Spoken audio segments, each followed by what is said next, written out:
Yaklaşık 11 gün boyunca İtalya'daydım. Bir kamp programına katıldım. Bazı şehirleri de gezdik eşimle birlikte. Oradaki gözlemlerimi ve beri tarafta kampta bana sorulmuş olan sorular ekseninde değerlendirmelerimi bu videoda sizlerle paylaştım. Umarım faydalı olur.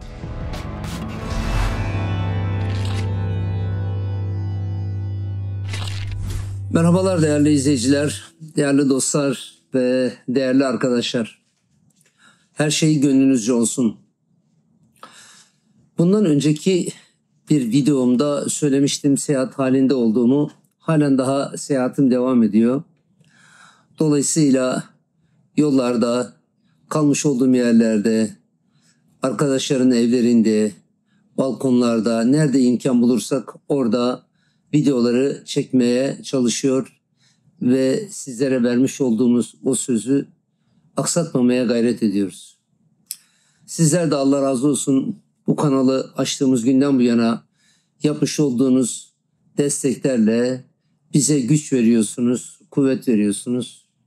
Malum YouTube algoritmalarında gerek yorum yazmanız, gerek katkıda bulunmanız, gerek eleştiri yapmanız veyahut da tavsiyelerde bulunmanız çevrenize, kendi gruplarınızda bu meselelerin daha iyi veyahut da daha geniş bir çevreye yayılmasında katkısı oluyor. Ben çoktan beri bunları söylemiyordum. Şimdiye kadar bir defa söyledim. Bu vesileyle bir kez daha söylemiş olayım. Takdir sizlere ait. İtalya'daydım. İtalya'da bir kamp programına katıldım. Yaklaşık bir 11 gün orada arkadaşlarla beraber olduk. Roma, Floransa, Venedik, Siena, Milano, Pisa gezileri ve ziyaretleri yaptık. Arkadaşlarla Modena yakınlarında bir yerde yaklaşık 5 gün geceli gündüzlü in and out derler bizde. Geleniyle gideniyle toplamda 80 kişiyle birlikte bir kamp yaptık. Bu seyahatta bana destek veren, bana katkı sunan, arkasından haddimizin çok fevkinde misafirperverlik gösteren bütün kardeşlerime, bütün arkadaşlarıma, kadınıyla, erkeğiyle, çoluğuyla, çocuğuyla, gencisiyle, yaşlısıyla hepsine bir kez daha buradan teşekkür etmek istiyorum. Bu türlü programların ister yaz dönemlerinde olsun, isterseniz kış dönemlerinde olsun yapılması motivasyonumuzun artmasına, birlik ve beraberliğin bir şekilde halen daha ayakta olduğunu göstermesine ve karşılıklı iletişim içerisindeki soru cevaplarla, muhabbetlerle, ilham verici konuşmalardan zihinlerde var ola gelen soruların cevaplarına kadar gerçekten çok faydalı olduğuna inanıyorum bu programların. Allah razı olsun. Pekala neden ben o programı şimdi bir program konusu yapıyorum? Şundan dolayı hem bir teşekkür etmek istiyorum, hem tarihe mal etmek istiyorum, hem oradaki ya da dünyanın değişik yerlerindeki arkadaşlarımıza teşvik olsun istiyorum, hem de belki bu tecrübelerin paylaşımı başka yerlerdeki insanlara bir model olabilir diye düşünüyorum. Şimdi gezi izlenimlerinden bazı notlar paylaşacağım. Sonra da kamp programına intikal edeceğim. Roma'da Kolezyumu, Vatikan'ı ve Pantheon'u gezdik. Özellikle Vatikan'da bu sene her 25 yılda bir açılan bir kapı varmış ve Katolik inancına göre o kapıdan geçen insanlar hani bizdeki o pilgrimage dediğimiz hacı oluyorlarmış.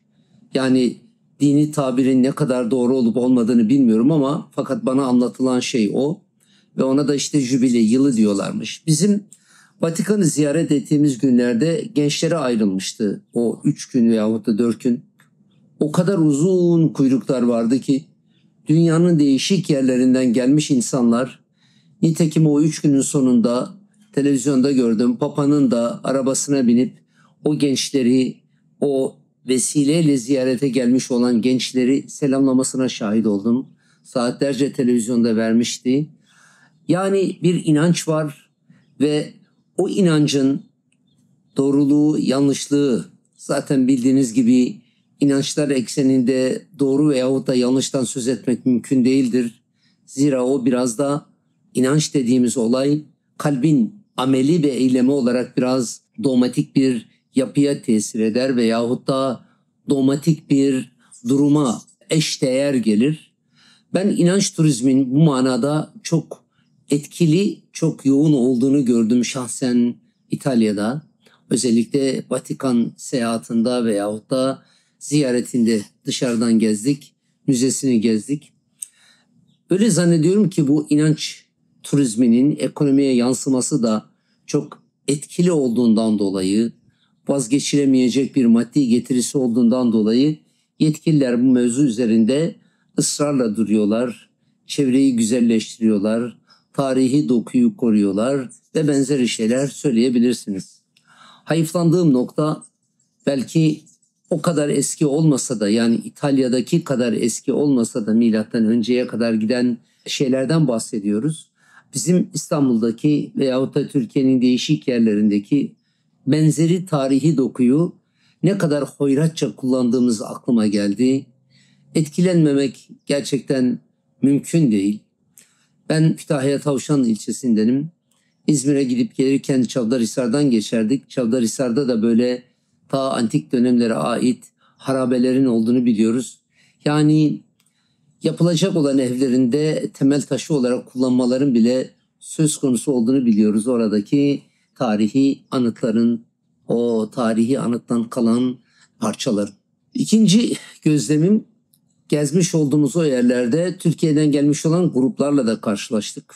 Kaldığımız otelde de, başka yerlerde de hem seküler kesimden ya da benim seküler olarak tanımladığım ya da gözlemlediğim kesimden insanlar vardı. Hem de muhafazakar kesimden insanlar vardı. Kahvaltılarda domuz sosisi yememe hassasiyetinden bunu anlıyorum. Kadınların giyim ve kıyafetinden bunu anlıyorum. Dolayısıyla hem seküler hem de muhafazakar kesimden çeşitli ailelerin İtalya'ya turistik seyahat için geldiğini de gözlemlemiş oldum. Farklı dünya görüşlerine sahipler ama o farklı dünya görüşlerine sahip olan insanlar aynı turda, aynı otobüste, aynı otelde, aynı kahvaltı masasında bir araya gelebiliyorlar. Belki birbirlerini daha iyi tanıyorlardır diye düşünüyorum. Bildiğiniz gibi gerek moda tekstilinde, gerekse marka oluşturmada, gerekse model ve dizaynda İtalya'nın yeri bütün tüccarlar tarafından, iş adamları tarafından kabul edilir. Çok etkin ve çok önemli bir yeri vardır İtalya'nın. Bu açıdan yoğun fuarlar düzenlenir değişik kentlerinde. Bir şey söylediler bana, İtalyan fuarlarına modeli kopyalamak için gelen insanlar oluyormuş. Çok ilginç anılar var da onlara çok girmeyeceğim ama sadece bir tanesi benim çok dikkatimi çekti. Bir fuara o modelleri çaldıkları için işte ayakkabı modelini, yok efendim furniture, mobilya modelini çaldıkları için Türklerin girişini yasaklamışlar. Bu da benim için yüzümü yere bakan ya da baktıran bir amel oldu ama fakat son tahlilde insanımız demek ki böyle şeyler de olabiliyormuş. Kamptan bir hatıra paylaşmak istiyorum. Bir arkadaşımızın akşam namazından sonra kalbinde aritmi olmuş. Taşikardi mi, aritmi mi artık ne denirse o tıbbi literatürde. Bayağı uzun sürdü o kalbinin pıt pıt pıt pıt pıt atması.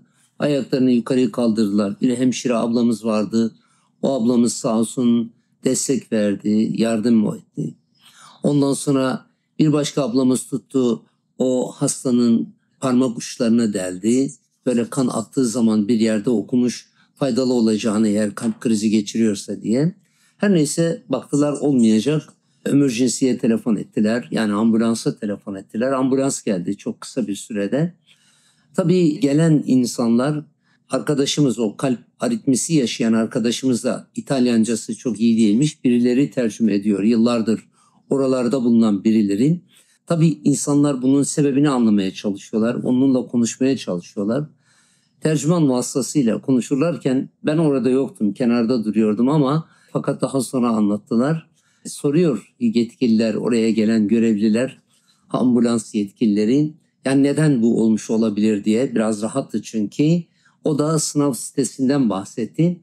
Tercüme yapan arkadaşımız sağ olsun hemen mevzuyu başka bir alana çekmiş. Dediğim gibi ben ikinci elden duydum onu. Ama kenardan izliyordum da konuşmaları dinlememiştim. Ya sınav sitesi geçen sene de vardı deyip tutuyor. O arkadaşımızın neden İtalya'ya geldiğini, Türkiye'de yaşamış oldukları zulümleri, annesinin babasının ki o gün itibariyle yoğun bir şekilde annesiyle konuşmuş. Yargıtay'da bulunan dosyasının onaylanma ihtimali varmış. Bu hakiki stres kaynağını orada arkadaşımız anlattı. Tabii duymamışlar. Bir tanesi böyle sanki duymuş gibi detaylı bir şekilde bu mevzu konuşuldu. Orada o hasta var iken çok ilginçtir. O hasta gittikten sonra bir diğeri ya tam yeri mi zamanı mı bu konuşulur mu burada dediğinde onun vermiş olduğu cevap çok ilginçti. Her fırsatı değerlendirmek lazım dedi. Çünkü gerçekten de sınav sitesi değil, yaşanan hadiselerin sitesi, bir insanın tahammül sınırını aşacak olan mevzularla, meselelerle, hadiselerle, olaylarla karşılaşmış bu arkadaşımız. Gerçek neden bu dedi ve belki de bu yüzden acıma hisleri artar, hastaneye gittikleri zaman biraz daha iyi davranırlar gibi yaklaşımlarında sergiledi. Fakat benim burada altını çizmek istediğim husus her fırsatı bir şekilde değerlendirme düşüncesi. Bu hakikaten çok ilginç geldi bana.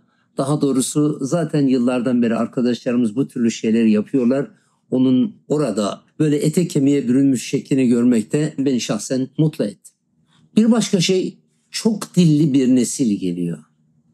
Şimdi evde anne babalarından dolayı Türkçe zaten ana dilleri, İtalyanca ana dilleri oluyor.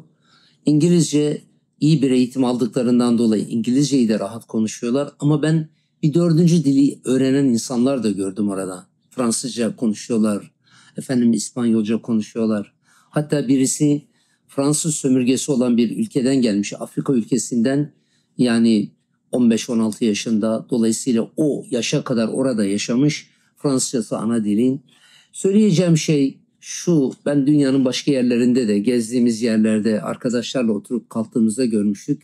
Hem dini değerlerini, hizmete olan aidiyetlerini, kimliklerini koruma, hem de böyle sadece dil açısından değil, o dilleri hayata tatbik etme, o dillerle içtimai hayat içerisinde işler yapma, üniversiteler okuma, çalışma hayatının içerisine katılma noktasında gerçekten çok farklı bir nesil geliyor. Benim gördüğüm kadarıyla 3 dilden daha aşağı dil bilen bir insan görmedim orada. Bu da takdirle karşılanacak olan bir olay. Belki kaderin garip bir cilvesi. Hatta kendi aramızda konuştuk. Yani bizler biraz erken gelmişiz dünyaya da dedik. Şehirler arası yolculuk yaparken arkadaşlarımız vardı yanımızda. Onlarla tabii kimi zaman 2,5 saat, kimi zaman 5 saat, kimi zaman 6 saat yolculuklar yaptık. Ta Vatikan'dan ne bileyim Siena'ya kadar, oradan Pisa'ya kadar, arkasından Roma'ya kadar. Bu 5 saatlik, 6 saatlik yolculuklarda hep muhabbet ettik. Yapmış olduğumuz muhabbetlerde ben bir şey dikkatimi çekti. Hani belki biraz cemaatin de, cemaate ait olan insanların da orada daha az olmasından kaynaklanabilir.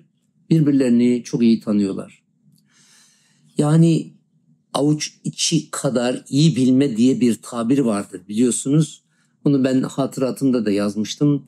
Hoca Efendi'nin yanına gittiğimiz zaman 1985'te orada bulunan 10 tane ilahiyat mezunu arkadaşın çavuşu yapmıştı beni. Onlarla alakalı bir mevzu olduğu zaman beni çağırıyor. Ben arkadaşlara götürüyor, intikal ettiriyordum. Ya da arkadaşların bir sorunu olduğunda ben Hoca Efendi'ye gidip söylüyordum. İşte o çavuş olarak ilan edildiğim zaman Hoca Efendi beni odasına çekmiş ve demişti ki, hatta rahmetli Ömür Türkmen Hoca'yı misal vermişti. Uşaklıydı o. Demişti ki arkadaşların her şeyini bileceksin. Mesela Uşaklı Ömür Hoca'nın annesini babasını, kaç tane kardeşi olduğunu, tarlalarında ne ektiklerini ne ekmediklerini, maddi ihtiyaçlarını A'dan Z'ye her şeyini bileceksin. avuç içindeki çizgiler gibi tanıyacaksın demişti. Ve ben de gerçekten arkadaşlarla o eksende münasebet kurmaya çalışmıştım. Ne kadar başarılı oldum olamadım. Hepsi hayatta, Ömür Hoca hariç, kendilerine sorabilirsiniz. O arkadaşımızın, yani o yolculuklarda beraber olduğumuz arkadaşımızın ve arkadaşlarımızın birbirlerini bu kadar iyi tanımaları, yani çocuklarının durumlarına varıncaya kadar, maddi durumlarına varıncaya kadar, asylum iltica süreci içerisindeki yaşamış oldukları sıkıntıları ve şu andaki pozisyonlarını bilinceye kadar ben şahsen çok ama gerçekten çok mutlu oldum. Yine Hoca Efendi'den bir şey söyleyeyim. Gece saat 3'te Van'da bulunan bir arkadaşınızın bir meselesi size intikal ettirildi. Hemen yatağınızı terk edip Van'a gitmek için ilk müracaatı yapmıyorsanız siz o arkadaşınıza ihanet ediyorsunuz demişti. Ben şahsen arkadaşlarımızda görmüş olduğum bu birbirlerini bu kadar iyi tanımada o idealin bir şekilde hayata taşındığını söyleyebilirim. İnşallah dünyanın değişik yerlerinde de insanlarımız, arkadaşlarımız birbirleriyle olan sık dokulu münasebetlerinde bu ufku veyahut da bu ideali yakalıyorlar ve onu hayata taşıyorlardır diye ümit ediyorum.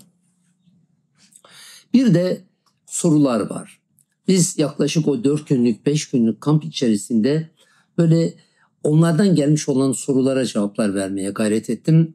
Sebebine gelince hani bir defa gidiyorsunuz orada, sizden bir takım beklentileri var. Sizin uzmanlık alanınız olan konular üzerinde belki nihai anlamda söz kesme bağlamında sorulara cevap alırız ümidiyle onları sizin önünüze getirmişler. Ben de onları kategorilere ayırdım. Her bir günlük 4 saat bir muhabbet ortamımız vardı. Soru cevap şeklinde. O sorulara gerek şifahi gerekse yazılı olarak bana intikal etmiş olan sorulara cevaplar vermeye gayret ettim, alabildiğine derinlikte olarak. Bunlardan ki ben bunu TR 724'teki köşemde de değerlendirdim. Bugün yarın yayınlanır. Sadece sorular ekseninden bir kamp programı değerlendirmesi yaptım. Burada kısacık bir şey söylemek istiyorum. Nedir? Birincisi, soruların bir kısmı kimlik ve entegrasyonla alakalıydı. Mesela askeri fıkıh bilgimiz, ilmihal bilgimiz ne kadar olmalıdır? Diyalog nedir ya da ne değildir? Değişen ve değişmeyen dini hükümler meselesi. Entegrasyon dediğimiz olayın böyle bir hani melting pot denilen bir erime potası mantığıyla değil de bir mozaik mantığıyla ele alınmasında bize düşen görevler ve nerelerin kırılma noktası olabileceği ve kuşaklar arasındaki zihniyet farklarını aşmak için anne baba hakkında, anne baba ile kendileri arasında ya da kardeşler arasında aşmak için neler yapabileceklerini sormaları bana göre önemliydi. İkinci soru, kıssatun la tentehi denir Arapçada, bitmeyen hikaye ya da endless story de diyebilirsiniz. Hakikaten sonu gelmeyen bir hikayedir bu. Aile içi huzur ve görev paylaşımı ve toplumsal sorumluluklar diyebileceğimiz üst başlık içerisinde toplanan sorulardı. Karı koca ilişkilerinde hizmete destek verme, ev içinde rol paylaşımı, aile huzurunun istikrarlı ve istimrarlı bir şekilde devam etmesi için her iki tarafa düşen görevler, kadınların aktif hizmette yer alması ama belli tarafta evde çoluk çocuk yemek vesaireyle meşguliyetler arasındaki dengenin sağlanması gibi hususlar ele alındı. Tabii psikolojik anlamda yaşanan bir takım sıkıntılar da var.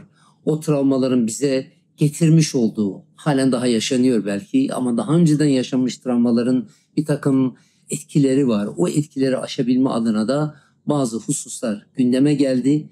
Ben dini düzlemde verebileceğim şeyleri vermeye gayret ettim ama esas bu konuda konunun uzmanı olan insanlara müracaat etmelerini salık verdim. Gençlerle oturduk, kalktık, konuştuk. Normal bu umumi toplantıların ötesinde çay kahve içerken böyle aşağıda annelerden babalardan uzak bir şekilde onların talepleriyle farklı inanç ve kimliklerle olan ilişkileri sordular. Yani mesela bir genç kızımız ehli kitap bir erkekle evlenmenin ya da müşrik bir erkekle evlenmenin getiri ve götürüsünü konuştu. LGBTQI+ olan insanlarla gerek okullarında gerekse içtimai hayat içerisindeki ilişkilerdeki sınırı sordular. Sonra Avrupa'da yaşayan bazı gençlerin sosyal çevreyle olan sorunları ve dinle olan ilişkileri itibariyle yaşamış oldukları sıkıntıları, yani onların yaşadıkları sıkıntıları bahsettiler. Ama işin arka tarafında kendi yaşamış oldukları sıkıntıların da onlara eşdeğer olduğunu rahatlıkla söyleyebilirim. Belki açıktan ifade etmediler ama ben anladım ve ona göre cevaplar vermeye gayret ettim. Ve son soru, azami tedbir ile konfor alanı üzerinde veyahut da arasındaki dengenin nasıl sağlanabileceğini, ki ben bunlara metodoloji ve vizyon sorunları başlığını taktım. Sonra kaynak kıtlığı, yani hem insan hem de maddi kaynak kıtlığı ile öbür tarafta orada mutlaka yapılması gerek olan hizmetler ve motivasyon unsurlarını konuştuk. Ve bir de psikolojik direnç ve stratejinin öncelenmesi noktasında bazı soruları oldu. Onlara da cevap vermeye gayret ettim. Çok utandığım, halen daha onun utancını yaşadığım ve hayat boyu da unutmayacağım bir hatıram var kampta. Yatsı namazı biraz geciktiği çeşitli sebeplerle biraz da sohbet uzadı. Normalde artık yatış saatimiz gelmişti programa göre. Programı da böyle on time uygulamaya çalışıyorduk, sağ olsunlar. Orada bulunan eli sopalı demeyeceğim ama fakat neredeyse öyle disiplinli bir şekilde kampın yürümesi ve istifadenin azami derecede olması adına gayret gösteren abimiz, efendim, o işte vaktin gecikmesinden hareketle birisi orada dedi ki, karpuz kestik aşağıda dedi. İsterseniz namazdan önce, isterseniz namazdan sonra. Herkes konuştu, tamam karpuz yiyelim çünkü çok sıcaktı o günler. Soğuk bir karpuz buzdolabına konulmuş, hazırlanmış. Tabii ki yiyelim dediler ama namazdan sonra dediler. Ben de vaktin gecikmesini de nazar itibarı alarak dedim ki, isterseniz bugün yatsı namazını o uzun tesbihatını yapmayalım. Ya Cemil, ya Allah, ya Karib, ya Allah, salına salına yaptığımız, büyük bir motivasyon içerisinde yaptığımız o tesbihatı yapmayalım. Çünkü vakit geçti, vaktin geçmesi de öyle sağda solda eğlenmemizden dolayı değil. Efendim, yine sohbet vesilesiyle, sorular vesilesiyle ondan dolayı olmuştu. Yapmayalım dedim.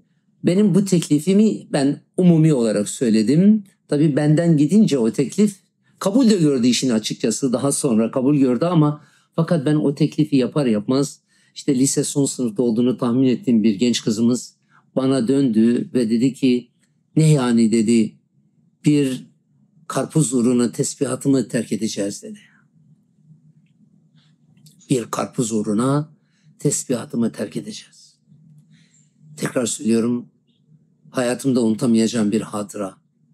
Bir karpuz uğruna tesbihatı terk ettik. Halbuki tam tersi olmalı değil miydi?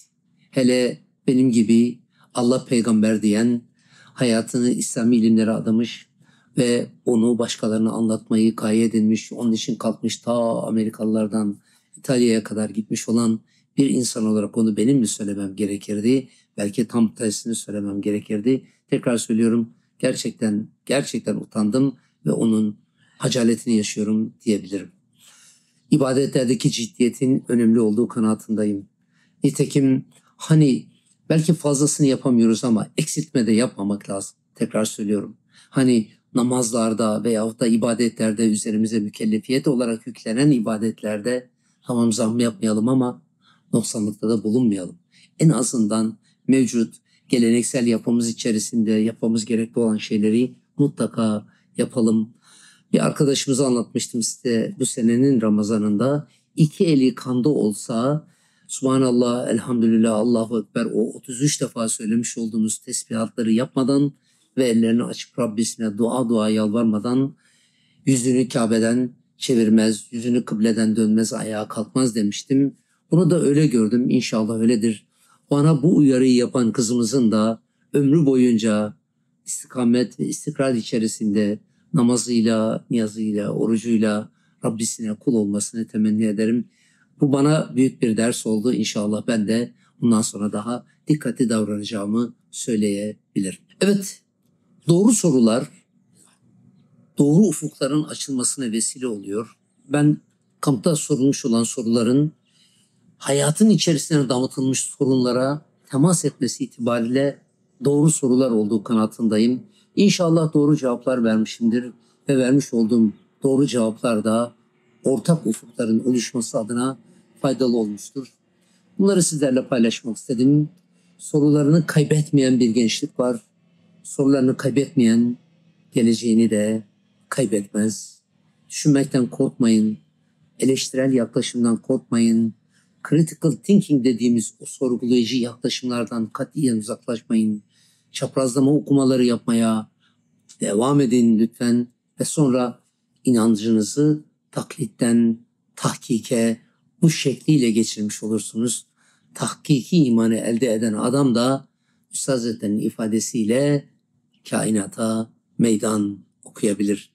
Değil İtalya'da, dünyanın neresinde yaşarsa yaşasın, isterseniz çıplaklar kampında yaşasın, dini kimliklerinden, kendi değerlerinden katiyen taviz vermeden hayatına devam eder. Rabbim yar ve yardımcınız olsun. Rabbim yar ve yardımcımız olsun. Hakka hak bilip hakka tabi olan, batılı batıl bilip batıldan uzaklaşan kullarından eylesin. Saygılarımı sunuyorum. Ve orada bulunan, bize destek veren, katkı sunan A'dan Z'ye, kadınıyla erkeğiyle, çoluğuyla çocuğuyla, bütün arkadaşlarımıza, abilerimize ve ablalarımıza teşekkürlerimi arz ediyorum.